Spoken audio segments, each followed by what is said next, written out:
Thanks for staying with us. We're following breaking news out of Washington, D.C. right now. The president impeached for a second time by the House of Representatives. Joining us live is Connecticut Congresswoman Rosa DeLauro, who is back in her office right now. Congresswoman, thanks for joining us.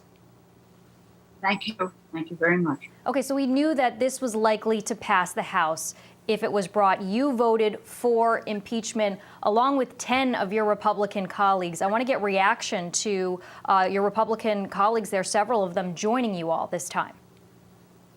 Well, I think they came to the conclusion that I know I came to, and others, other members, other Democrats, and that the evidence is so clear that the president was responsible for inciting what was a riot, an insurrection, an attempted coup. You can call it what you want, but it's basically it was to overturn the federal government while we were conducting what is the constitutional mandate to count the electoral votes to